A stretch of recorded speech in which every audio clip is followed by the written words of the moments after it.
Hi, I guess I'll start since I'm here. Do we have our slides of our pictures there?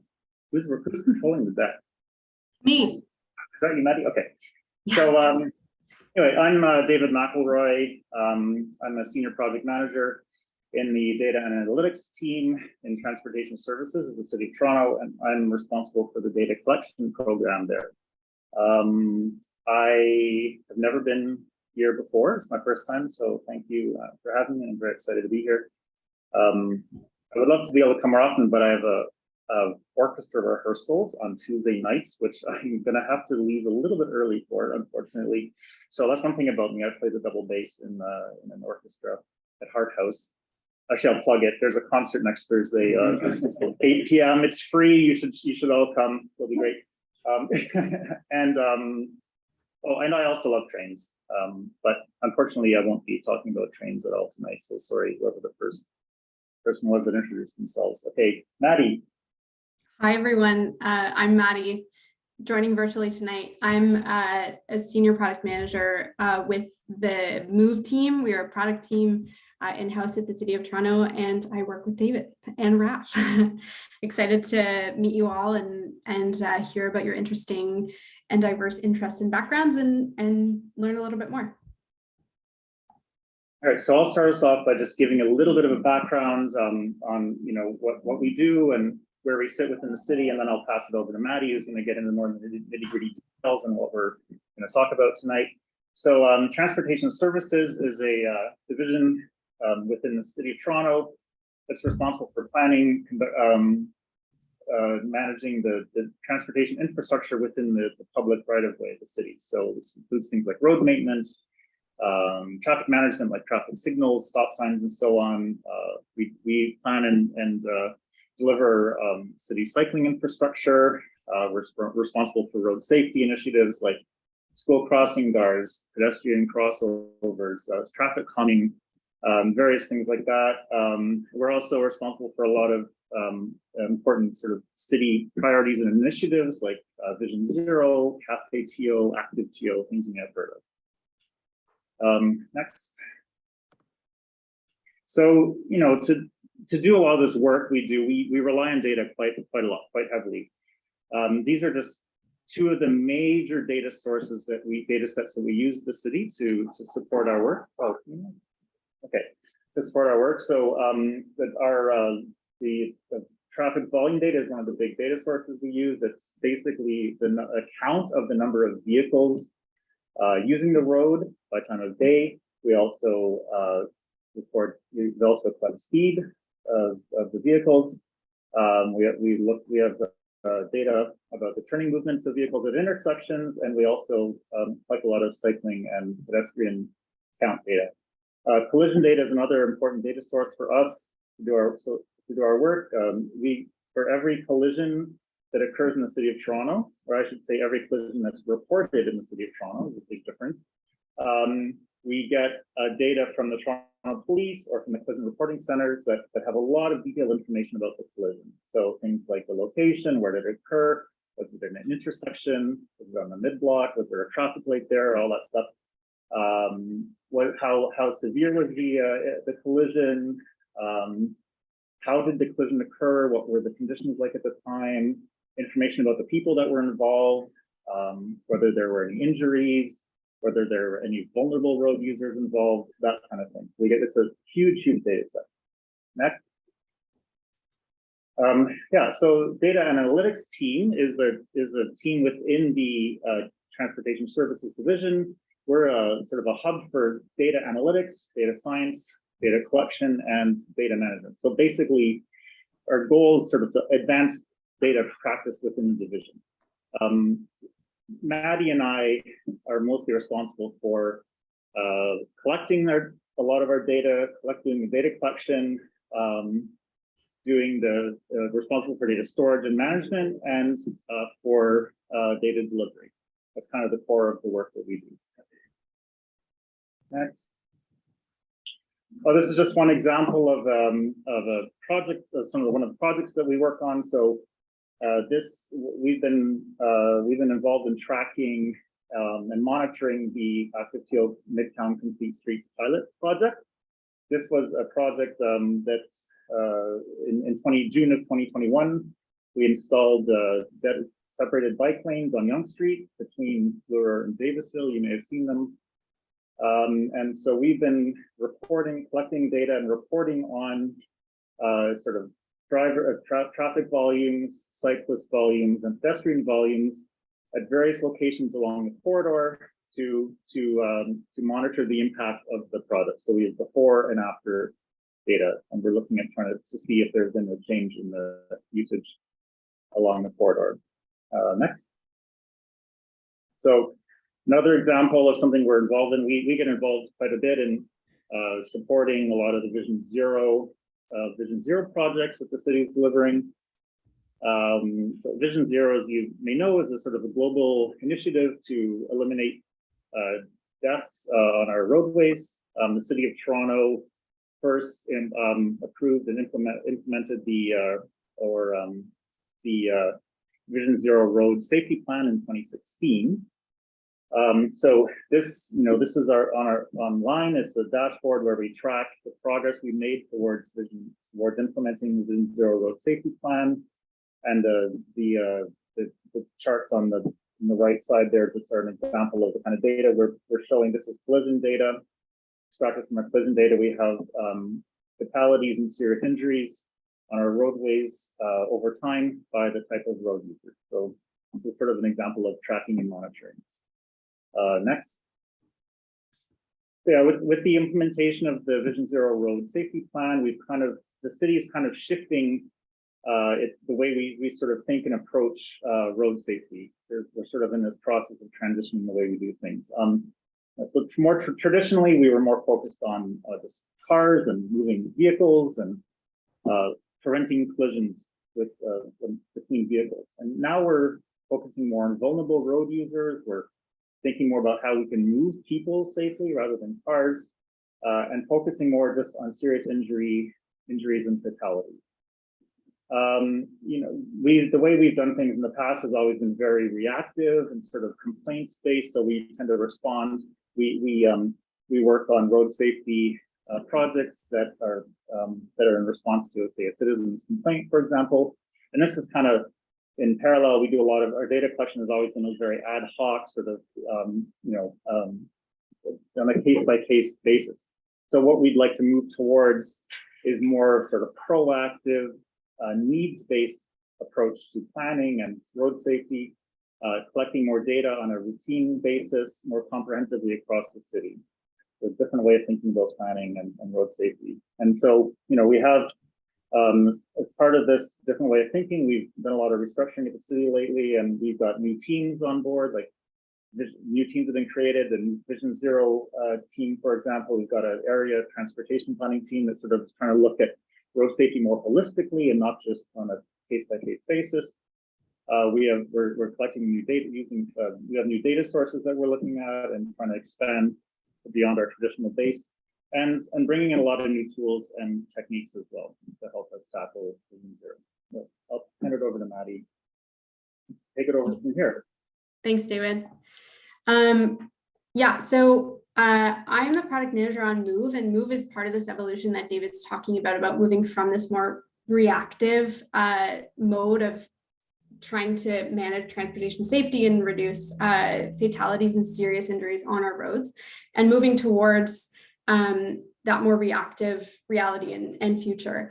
So Move is a data platform that was started in 2018 as a partnership between Code for Canada and the City of Toronto, and has since moved in-house, which is very exciting for us, doing some capacity building and actually building out that capacity to have an in-house product team.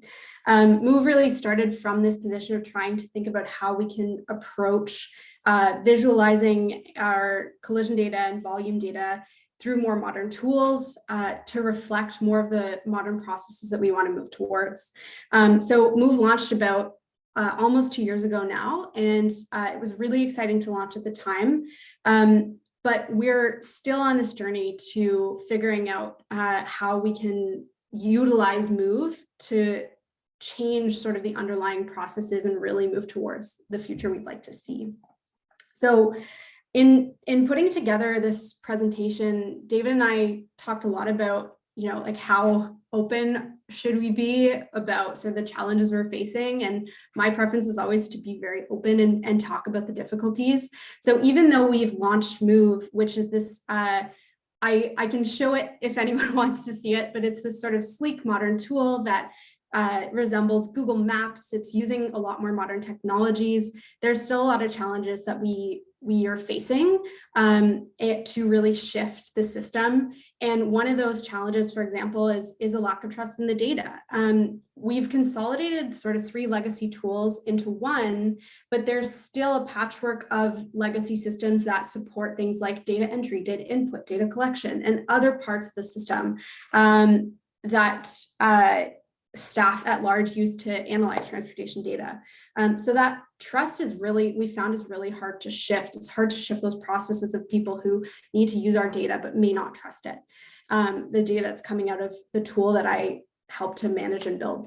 Another thing we really face is that old habits die hard. So in building Move and replacing these older legacy systems, we didn't fundamentally change the way that data points are represented to staff. We kind of reskinned it. We increased access. We made it easier for more staff to access this data, but we didn't fundamentally change the way that it's portrayed. Another issue that we have is that quality issues are still present. And we'll talk a little bit more about like the software is only as good as the underlying data that it's sharing and representing. And then finally, good storytelling is really hard. And this is something David and I talk a lot about. Without guardrails, it's really easy to sort of see a value, grab it and plug it in somewhere else without really discussing or framing the underlying biases or the context in which that data was collected or represented. So that led David and I to this question, and I keep coming back to this question of like, what keeps us up at night? What are things that we are challenged with that we really like toss and turn at night thinking about when it comes to the way that we collect, store, portray, and tell a story around data? So one of those things is better storytelling. And the way that we've pitched these is sort of 4 different challenges or opportunities that we see in terms of where we are right now and things that opportunities for us to further explore or also potentially get your help on. So one of the big opportunities is better storytelling. We have so much data, but we spend so much of our time just keeping the lights on and making sure that data can move through our systems from collection to storage to access, and then sort of hand it off to to Raf's team, who's in the room with you, to sort of analyze and help package and present that data. So some examples of how opportunities we see to tell better stories is really figuring out how we can visualize traffic trends and patterns over time, or identifying factors where collisions have happened, and then what are the actual factors that result in fatalities or injuries that we can help to shift and make real world changes to address. Using cycling data to understand needs of cyclists and improve safety more holistically and for more modes than just vehicles. And something David's really thinking about right now is how can we use race-based data to effectively address equity in transportation issues. About a year, maybe a year and a half ago, we published this data set, which has all of the turning movement count data. So it's essentially how people in vehicles or cyclists or pedestrians are moving through intersections for all of sort of the ad hoc requests across the city. And so our sort of opportunity to share with you is how can we use our data to better tell the story of what's happening on our roadways. Another thing that very much keeps us up at night is data quality. Like I said, when we have these massive data sets, but our analyses are only as good as the underlying data, the quality of the underlying data that exists and that we have to work with. So David mentioned that the collision data we have are provided by the police and self-reporting centers with a bit of an unclear governance model and quality control at the source of collection and out of our hands, like when it's out of our hands. So a lot of things we commonly see with this collision data set, which just going back to the beginning is what underpins a lot of the decisions that are made, are incorrect or missing data, logical inconsistencies, and a mismatch between the location information, like the geocode and the location description. We do actually manually check and review data, but there's so much coming in and we aren't able to keep up with the volume coming in and review and clean all of it.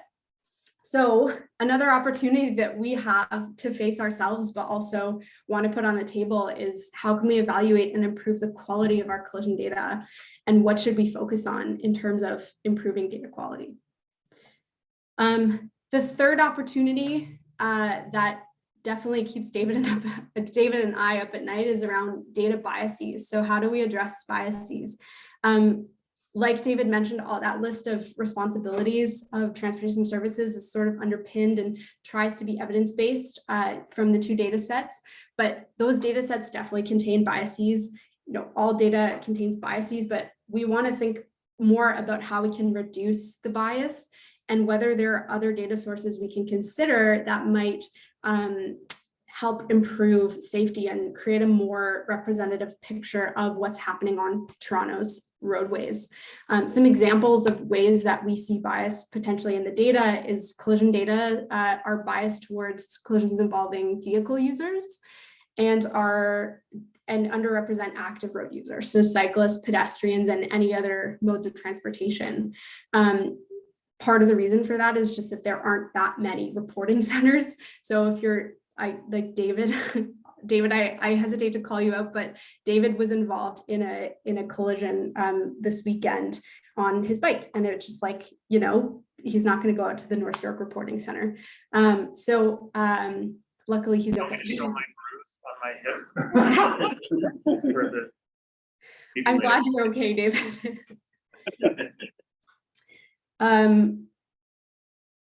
Collisions also, our current collision data set doesn't involve things like near misses. So incidents where there may not have been an actual collision between two road users, but things that might be dangerous or areas that are very risky for pedestrians or cyclists. Another one that really ties back to trying to move from that complaints-based reality towards a future where we consider more proactively how to address road safety issues is that residents in more affluent neighborhoods are more likely to complain about traffic issues. And so what we end up seeing is that issues around road safety are underrepresented in lower income or racialized neighborhoods. So another huge bias in the data there. And also that the sample that we use to inform our decisions are just that, they're a sample, but it may not be a representative sample. And just to spur some ideas potentially, these are examples of our data sources, which we use to collect data. And I'm sure there are, you know, many different ways we could collect data and sort of want to spark some ideas around. And then finally, David, maybe I'll let you talk about this one.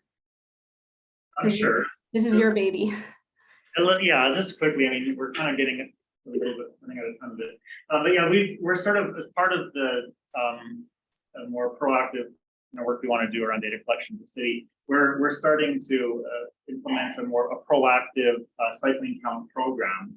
So just to monitor cycling and micromobility trends like over time. So in the past, what we've typically done is just collect data on a project basis. So like before, after data to monitor how a given project is doing and so on.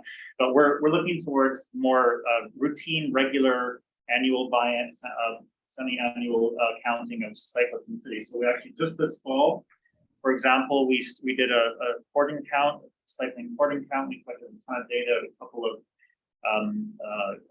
screen lines around the city, and we're going to be counting and also classifying cyclist data, cycling data. So like what kind of bike are they riding? Are they like an Uber Eats driver? They're driving a cargo bike, whatever. And we're also interested in collecting race-based data and gender as well. So it's a bit tricky because we're going to be observing, we collected video, so we're going to be observing cyclists by video, which creates problems with, assuming race based on that. So we're not really doing race-based data collection, but that's kind of a challenge we're facing. So anyway, I'll throw it out there. So how can we use our new cycling data? So we're really getting a ton of new data coming in over the years, hopefully next few years. How can we use this to help us improve conditions for cyclists, especially in equity observing communities? So, but bike lanes now tend to be pretty well correlated with, downtown where wealthier people live and so on. So maybe there's an opportunity to start, building a cycling infrastructure in other areas where, other racialized communities and so on. So what data should we be collecting? Where? How often? Should we be collecting race-based data if we can? How do we do it? How can we use it? That kind of stuff. That's what we're thinking about right now, actually.